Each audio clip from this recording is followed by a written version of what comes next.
అబ్రహాము వివాహం చేయాల్సి వచ్చినప్పుడు కుమారుడికి తను వెళ్ళలేదండి. ఎవరిని పంపించాడు తెలుసా?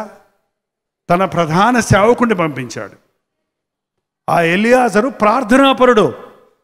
ప్రార్థనాపరుడు నా కుమారుడికి వివాహానికి వ్యక్తిని తీసుకురావాలని ప్రార్థనాపరుడికి అప్పచెప్పారు. పెళ్ళిళ్ళ పేరయ్య కాదు, మ్యాట్రిమోనీ వాళ్ళకి కాదు. దేవుని మందిరంలో దేవుని సేవకులకి చెప్పండి, దేవుని సన్నిధిలో మీరు ఈ విషయం పెట్టి ప్రార్థించండి. ఇల్లు కట్టుకోవాలన్నప్పుడు ఎలా పడి ప్రార్థన చేస్తారో, ఉద్యోగం కావాలన్నప్పుడు ఎలాగ దేవుణ్ణి వేడుకుంటారో, మరణాపాయంలో ఉన్నప్పుడు ఒక బిడ్డ కోసం యాక్సిడెంట్ అయినప్పుడు అయ్యా కాపాడయ్యా రోధిస్తారో, పెళ్లి విషయం వచ్చేటప్పటికి అంతకంటే సీరియస్గా తీసుకోండి. ఆ విషయాన్ని అంతకంటే ఎక్కువ దేవుని సన్నిధిలో మొరపెట్టండి. ప్రార్థనాపరుణ్ణి పంపించాడు. ఆ ఎలియాజరు వెళ్ళాడు, మోకాళ్ళు ఉన్నాడు, ఒంటెళ్ళు కూడా మోకరింపజేశాడు. దేవా, నీ సేవకుడి కుమారుడికి ఒక అమ్మాయి కావాలి. ఆవిడ ఎదురుకుండా చాలామంది పైపు దగ్గర నీళ్ళకు వచ్చినట్టు బావి దగ్గర గలగలలాడుతూ చాలామంది అమ్మాయిలు నీళ్ళకు వచ్చారు. ఆ నీళ్ళకు వచ్చిన అమ్మాయిలందరినీ చూసి ఎవరు పొడుగ్గా ఉందా జడ మన ఇండియాలో జడ చూస్తారు. ఏంటంటే జడ పొడుగ్గా ఉందా, ఎర్రగా ఉందా, అందంగా ఉందా ఏంటండి. ఈ అవుట్వర్డ్ అపీరియన్స్లో ఈ 10 మందిలో ఎవరు బాగుంటారు అని స్వయంవరం ఎన్నుకుంటారు. దేవుని చిత్తం అలా కాదు. దేవుని చిత్తం 10 మంది ఉన్నప్పుడు ఇందులో దేవుని చిత్తం ఏదో తెలుసుకోవాలంటే మోకరించి ప్రార్థన చేయాలి. ఎలియాజరు ప్రార్థన చేశాడు. నేను దాహానికి అడుగుతాను, ఈ స్త్రీలలో ఏ స్త్రీ అయితే ముందుకొచ్చి నాకు దాహానికి నీళ్ళు ఇస్తుందో, నేను అడగకుండానే నా ఒంటెలకన్నిటికీ నీళ్లు తోడి పోస్తుందో ఆమె నీ చిత్తం అనుకుంటాను ప్రభువా అని ఒక చిన్న కండిషన్ పెట్టుకొని ప్రార్థన చేశాడండి. ఆ రోజుల్లో స్త్రీలు కొత్త వాళ్ళకి నీళ్ళు ఇవ్వరు, భయపడతారు. కానీ అటువంటి పరిస్థితుల్లో ముందుకొచ్చేది ఎవరో చూద్దాం అని కళ్ళు తెరిచేటప్పటికి బైబిల్లో స్పష్టంగా ఉంది. కళ్ళు తెరిచేటప్పటికి ఎదురుగుంటే కనపడింది ఎవరంటే రెబెక్కా. ఆమె చక్కనిది, ఆమె కన్యక, ఏ పురుషుడును ఆమెను కూడలేదు. ద బెస్ట్ సెలక్షన్ ఆఫ్ ఏ పెళ్లి కూతురు ఏంటంటే బిఏ చదివిందా, ఎంఏ చదివిందా, అందంగా ఉందా, కట్నం ఇస్తారా, కులమా, జాత, తిథుల, నక్షత్రాల, ఇవన్నీ చూస్తున్నారు. కానీ ఒక చక్కటి క్వాలిఫికేషన్, ఆమె చక్కనిది అంటే ఓకే అవుట్వర్డ్ అపీరెన్స్ కాదు. ఆమె చక్కదనం మనకు తెలుస్తున్న తర్వాత చదివితే ఆమె ఒక డీసెంట్ గర్ల్, ఒక ఆతిథ్యం ఇచ్చే బిడ్డ, ఒక కష్టపడే బిడ్డ. ఆమె చక్కనిది, ఆమె కన్యక, ఆమెను ఏ పురుషుడు కూడలేదు. ఆమెను దాహానికి ఇమ్మని అడిగితే ఆయనకి దాహం ఇచ్చి కడవలతో నీళ్లు తోడి ఒంటెలన్నిటికీ పోసిద్దట. ఏమనుకున్నాడో అది కరెక్ట్గా చేసింది. ఒక ఒంటె 7 కడవల నీళ్లు తాగుద్ది. మనకలా 7 గ్లాసులు కాదు. మనం ఎక్కడ తాగుతున్నాం 7 గ్లాసులు? అర గ్లాసు తాగి కిడ్నీలో స్టోన్లని అంటున్నారు. నీళ్ళు తాగండి ఫుల్గా, 3-4 లీటర్లు తాగాలట రోజుకి. ఏంటంటే ఇంకొంచెం ఏమైనా అనారోగ్యం అంటే 7-8 లీటర్లు తాగాలట, ఎక్కువ అలసిపోయే వాళ్ళు, డిహైడ్రేట్ అవుతుంటే. ఒంటె 7 కడవల ఒక తిత్తుంటుంది దానికి. ఎందుకంటే అది ఎడారులో వెళ్ళినప్పుడు నీళ్లు దొరకవు అక్కడ. కొన్నిసార్లు ఎడారిలో ప్రయాణం చేసే వాళ్ళకి నీళ్లు దొరకకపోతే, సచ్చే దాహం వేస్తే వాళ్ళు ఒంటెని చంపేసి ఆ యొక్క కవర్లో ఉన్న నీళ్ళు తీసుకొని తాగుతారంట, దాని తిత్తుల్లో ఉన్న నీళ్లు. అంటే 7 కడవల నీళ్లు ఒక ఒంటె తాగింది. ఎన్ని ఒంటెలు ఉన్నాయో తెలుసు అక్కడ? 10 అండి. 70 కడవల నీళ్లు తోడిందంటే సోమరి నెంబర్ 1. కూతురికి నీళ్లు తీసురా అమ్మ, గ్లాస్తో కొంచెం నీళ్ళు, నాకు ఓపిక లేదు, నువ్వు తెచ్చుకోపో. ఈ అమ్మాయికి పెళ్లి చేస్తే ఏమో చెప్పండి. ఏ 70 కడవల నీళ్లు తోడి పోసిందంటే కష్టపడే వ్యక్తి. పెళ్ళి చేసుకోవాలనుకునే వాళ్ళు కష్టపడడం నేర్చుకోవాలి, సుఖపడటానికి కాదు పెళ్ళి. పెళ్ళో అంటున్నారు. శారీర సంబంధమైన శ్రవలు ఉంటాయి, బాధ్యత ఉంది. మీ నాన్న కట్టాడు కరెంటు బిల్లు ఇప్పుడు దాకా, మీ అమౌంట్ పెట్టింది అన్నం, నువ్వే నీ కుటుంబాన్ని కట్టుకోవాలి, నువ్వే నీ ఇంటి పనులు చేసుకోవాలి. కష్టపడకుండా సుకుమారంగా పెరిగి పెళ్ళని చిన్న చిన్న విషయాలు గొడవ పెట్టుకొని విడిపోతున్నారు ఈ రోజున చాలామంది. కష్టపడింది స్త్రీ, అందమైన స్త్రీ, నువ్వెవరి కుమార్తె అని అడిగాడు. దొరికింది కదా అని ఒంటి మీద ఎక్కించుకొని తెచ్చేశాడా ఏంటి? అట్లా కుదరదు. పెళ్ళి అలా కుదరదు. ఎవరమ్మా మీ తల్లిదండ్రులు? ఎక్కడ మీ ఇల్లు? అడ్రస్ తెలుసుకున్నాడు. ఆ ఇంటికి వెళ్ళాడు.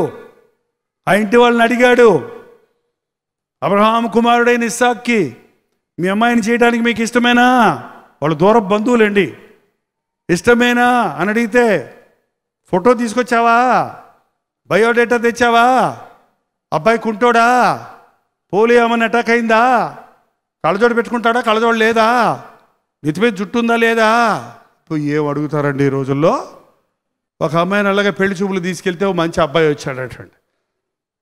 అంతా చూసుకుని అంతా మాట్లాడాక చివరికి లోపలికి పిలిచి నాన్న వద్దు నాన్న అందట. ఏమ్మా అంటే వాళ్ళ నాన్నగారికి బట్టతలు ఉంది, ఈయనకు కూడా బట్టతలు వస్తుంది, నాకు వద్దందట. వాళ్ళ నాన్నగారికి ఉంది, అబ్బాయి బాగానే ఉన్నాడు. ఏంటండి జుట్టు చూసి చేసుకుంటావా పెళ్ళిని? ఏం అడగలేదు. ఇది యెహోవాను అలిగిన కార్యము, దీనికి అవునని కానీ కాదని కానీ మేము చెప్పజాలము. ఇందాక ఎవరో వచ్చి రేపు పెళ్లి చూపులకి వెళ్తున్నామండి, మా కోసం ప్రార్థన చేయమన్నప్పుడు నేను ఒకటే ప్రార్థన చేస్తాను. ప్రభా రేపు వాళ్ళు వెళ్ళినప్పుడు ఇది నీ చిత్తమైతే వారి మాటలు వారి మనస్సులు కలిసి ఖాయమవడానికి సహాయం చేయి. దేవుడి చిత్తమైనప్పుడు అక్కడ వచ్చిన అందరి మాటలు కలుస్తాయి, మనసులు కలుస్తాయి, ఏకభావంలోకి వస్తారు. అది నెరవేరుతుందండి. ఎక్కడి నుంచో వచ్చాడు అబ్రహాము సేవకుడు. వారింటిలోకి వెళ్ళినప్పుడు వాళ్ళు చెప్పిన మాట ఇది యెహోవాను అడిగిన కార్యము, అవునని కానీ కాదని కానీ మేము చెప్పలేము. తీసుకెళ్ళండి అయ్యా. ఆ రోజుల్లో పద్ధతి అలాగుండేది, ఒకేసారి తీసుకెళ్ళిపోయారు. ఇప్పుడు ప్రదానం చేసి తీసుకెళ్ళట్టు. ఏంటండి ఇక్కడ ఇంకొక ముఖ్యమైన విషయం ఉందండి. ఎప్పుడూ కూడా తల్లిదండ్రులు దయచేసి బలవంతంగా మీ అబ్బాయికి కానీ అమ్మాయికి కానీ పెళ్లి చేయకండి. మీ ఇష్టమే జరగాలని మొండిపట్టు బట్టి మీ బిడ్డల్ని బలవంతం చేయొద్దు. ఎంతగా పెళ్లి చేయాలనుకున్న తల్లిదండ్రులు ఇద్దరు ఇష్టపడ్డా, పెద్దలందరూ ఇష్టపడ్డా, పెళ్లి కొడుకు ఇష్టపడ్డా లేక పెళ్లి కూతురు ఇష్టపడ్డా, వారిద్దరిలో ఎవరైనా ఒక్కరైనా నాకు ఇష్టం లేదంటే ఆగాల్సిందే కానీ బలవంతం పెళ్ళిళ్ళు చేయకూడదు. మన దేశంలో సగానికి సగం బలవంతం పెళ్ళిళ్ళు చేసి తల్లిదండ్రుల మధ్య మొహమాట పడి చెప్పకుండా పెళ్లి చేసేసుకొని ఆ తర్వాత వారి బ్రతుకుల్లో నరకాన్ని అనుభవించే వాళ్ళు ఎంతోమంది ఉన్నారండి. కుటుంబాలుగా విడిపోయే వాళ్ళు ఎంతోమంది ఉన్నారు. తీసుకెళ్ళవన్నప్పుడు రెబెక్కాని పిలిచాడు. నువ్వు ఈయనతో వెళ్తావా అని అడిగితే వెళ్ళలేదను అంది. ఆమెకి ఇష్టమైంది. అప్పుడు తీసుకెళ్ళాడు. ఏంటంటే మరి ఇస్సాకు ఇష్టపడలేదే, ఇస్సాకు చూడలేదుగా. ఈ రోజుల్లో ఎంగేజ్మెంట్కి పెళ్ళికొడుకు కూడా వెళ్ళిపోతాడు. పెళ్ళికొడుకు వెళ్ళిపోతాడు, దండలు వేసేస్తాడు, ఉగ్రాలు పెట్టేస్తాడు, పెళ్ళి అయిపోయింది. ఇంకెందుకు ఎంగేజ్మెంట్కి పెళ్ళికొడుకు వెళ్ళకూడదు వాక్యానుసారంగా. కానీ ఈ రోజుల్లో కంగారు ఎక్కువ మన యవనస్తులకి. మీ ఇంటి తరపున ఎవరైనా వేస్తారా ఏ ఉంగరం? నేను ఎందుకు వచ్చాను అయితే, నేను వెళ్ళిపోతాను అయితే అని గొడవ పెట్టుకున్నాడు ఒక ఆయన. సరే నేను వేయించుకున్నాను. యాక్చువల్గా చూస్తే పెళ్ళి అయ్యే వరకు మీరు ఒకరితో ఒకరు కలవకూడదు. పెళ్ళి అయిన తర్వాత ఒకరిని ఒకరు విడవకూడదు. కానీ రివర్సల్ జరుగుతుంది. ఇప్పుడు పెళ్ళి కాకముందు చేయి పట్టుకుంటాడు. నువ్వే నీ కోసం నా లైఫ్, నా గుండె నీకు ఇచ్చేసాను, నీ లైఫ్ నాకు ఇచ్చేసావు, నిన్ను విడిచి నేను ఉండలేను అని ఏనో డైలాగులు చెప్తారు. పెళ్ళి అయిన తర్వాత భార్య మొహమే చూడు, నువ్వు ఎక్కడ దొరికావు దెయ్యంలాగా నా ప్రాణానికి, నువ్వు యముడు నువ్వు. ఎంతమంది ప్రేమ పెళ్ళిళ్ళు కూడా విఫలమవుతున్నాయో తెలుసా? కారణం అది ప్రేమ కాదది, ప్రేమ కాదది. దేవుని చిత్తంలో జరిగిన వివాహాల్లో దీవెన ఉంటుంది. దేవుని చిత్తంలో జరిగిన వివాహాల్లో కూడా పోరాటాలు ఉంటాయి, సమస్యలు ఉంటాయి. కానీ కుటుంబం కట్టబడుతుంది, కుటుంబం నిలుస్తుంది, కుటుంబం దిద్దబడుతుంది. ఆ కుటుంబంలో నుంచి వచ్చిన బిడ్డలు ఆశీర్వదించబడతారు. వివాహం అన్ని విషయాల్లో ఘనమైనది. ఒకటే మాట చెప్తున్నానండి, పెళ్లి చేయాలనుకునే వాళ్ళు, నేను ఎప్పుడు చెప్తాను మా సంఘంలో, ధైర్యంగా మీకు కూడా చెప్తున్నాను, 2 సంవత్సరాలు ప్రార్థన చేయండి పెళ్ళికి. అమ్మో ఏంటమ్మో 21 సంవత్సరం 22 సంవత్సరాలు కదా పెళ్లి చేసేది. ఒక 2 సంవత్సరాలు పెళ్ళి ముందే అనుకోని పెళ్ళి ప్రార్థన చేయకపోయింది. అంతా వచ్చాక అర్జెంటుగా చేయాలండి, మే మాసం ముగింపులోకి చేసేయాలండి అని గబగబ తొందరపాటు నిర్ణయాలు తీసుకొని పొరపాటులు చేసేవాళ్ళు ఎంతోమంది ఉన్నారండి. మా పాస్టర్ గారు చెప్పారండి అని చేసేసామండి అన్నాడు ఒక ఆయన. పాస్టర్ గారు చెప్పారని చెయ్యకండి దయచేసి, ప్రభువు చెబితే చెయ్యండి. బంధువులు చూపించారని చెప్పొద్దు. ఎవరినో నమ్మి చేశామండి మోసపోయాం అనొద్దు. పెళ్లి విషయంలో ఎవరిని నమ్మొద్దు, దేవుని తప్ప. దేవుణ్ణి అడగండి, దేవుని చిత్తాన్ని. పాస్టర్ గారికి ఏం తెలుసండి? పాస్టర్ గారికి అందరు మంచోళ్ళు. మీరు అందరూ ఎంత దేవదూతల్లా కనబడుతున్నారు నాకు నిజంగా. అసలు ఎంత మంచోళ్ళు మీరు. విజయవాడలో ద బెస్ట్ క్రిస్టియన్స్ మీరే అని పట్టు కనపడుతున్నారు నాకు. మీరు నవ్వు చూస్తే, మీరు కొట్టే చప్పట్లు చూస్తే, మీరు పాడే పాటలు చూస్తే, మీ బైబిల్, మీ చేతుల్లో బైబిల్ చూస్తే ఎంత మంచి విశ్వాసులు. అసలు నా దగ్గరకు వస్తే అయ్యగారు అంటున్నారు, అబ్బా మంచి దేవుడు మీ దీవించినగా అంటున్నాను. నాకేం తెలుసు? పాస్టర్ గారు ముందు అందరూ భక్తిగానే ఉంటారు, మందిరంలోకి వచ్చినప్పుడు అందరూ మర్యాదగానే ఉంటారు. అసలు సంగతి ఎట్లుంటుందో మీ ఇంటికి వస్తే తెలుస్తుంది. అసలు సంగతి ఎట్లుంటుందో మీ ఇంట్లో ఒక సీసీ కెమెరా పెట్టి ఇక్కడ చెక్ చేసుకుంటూ కూర్చొని వారం రోజులు అప్పుడు చెప్పేస్తారు మీరు ఎవరో ఏంటండి. కాబట్టి ఏ మనుష్యుణ్ణి నమ్మొద్దు. దేవుడు ఎంతైనా నమ్మదగిన వాడు. పాస్టర్ గారు ఇచ్చే సర్టిఫికెట్లు పరలోకానికి వెళ్తానికి కానీ, పెళ్ళిళ్ళు చేయటానికి కానీ ఏంటండి పనికిరావు.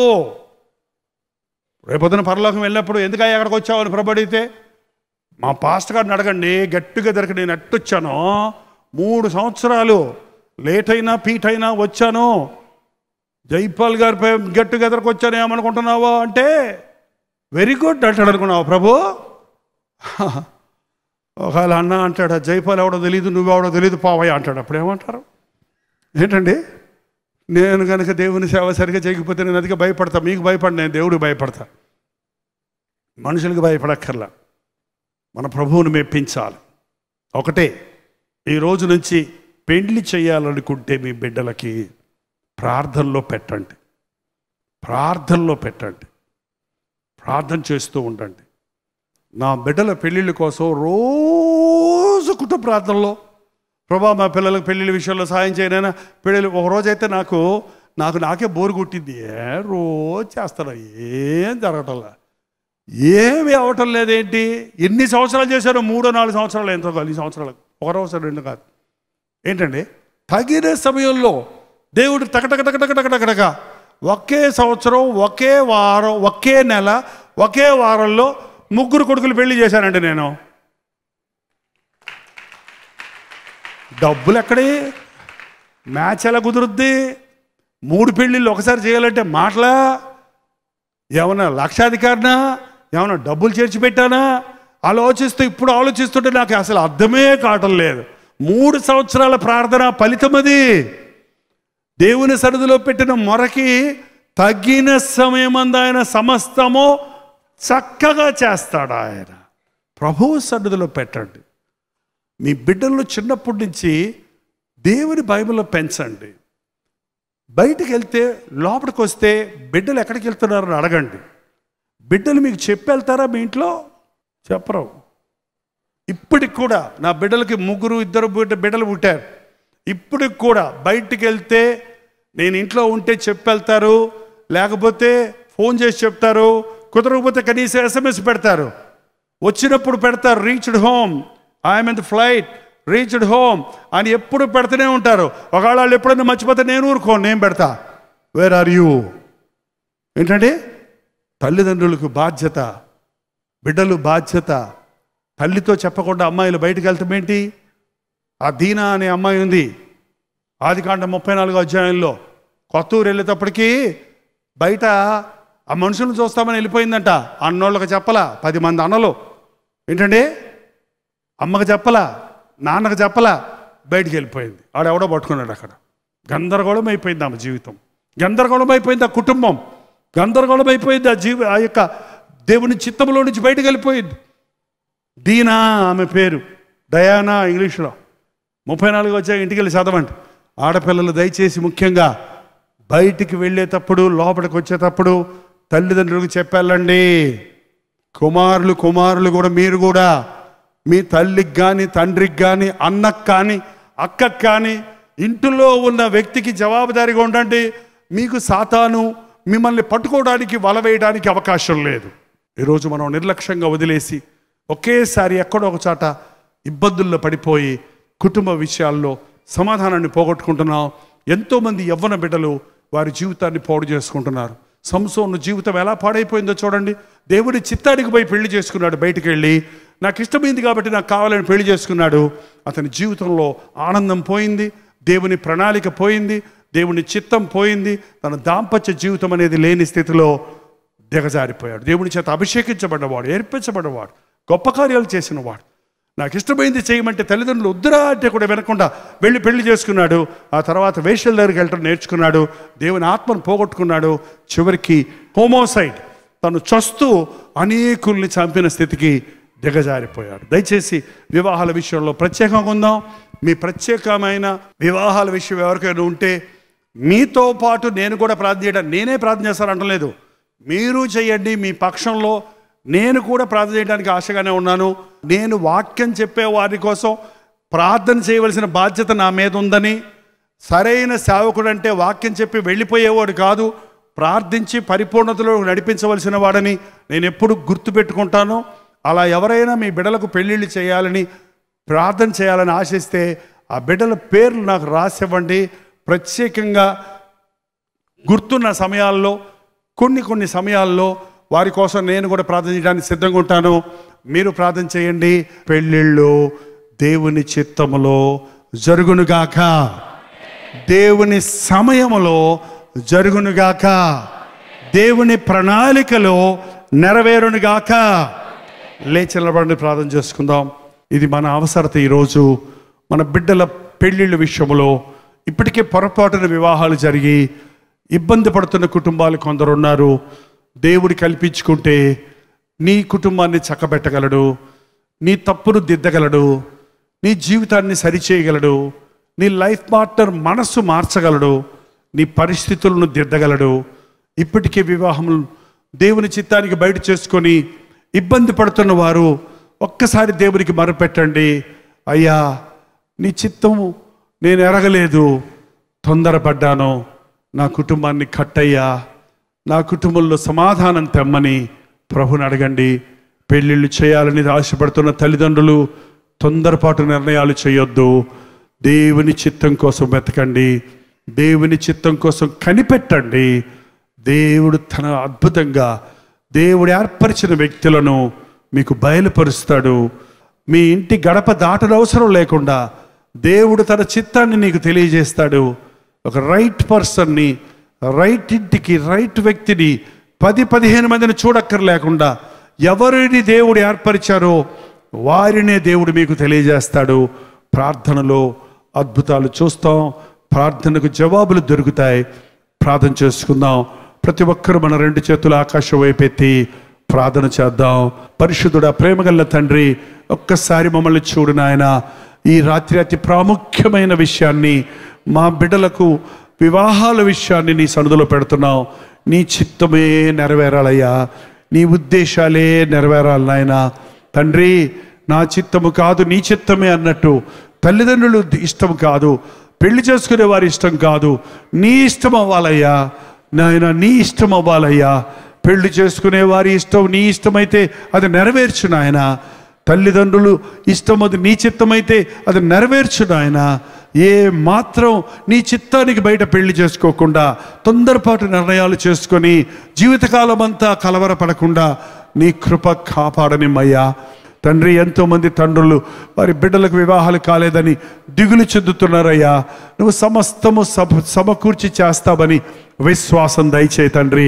ఎంతోమంది బిడ్డలు నాకెవరు సరైన మ్యాచ్ దొరకటం లేదు, నేను అందంగా లేనది, నేను చదువుకోలేదని, నాకు పెళ్లి జరగదేమో అని దిగులుతో ఉన్న యువతి యువకుల్ని కనికరించిన ఆయన తండ్రి, నీవు పెట్టిన దీవెన వారిలో ఉండడానికి సహాయం ఇచ్చేయి తండ్రి. బహిరంగమైన స్వరూపం కంటే అందం, మోసము, సౌందర్యం వ్యర్థము తండ్రి.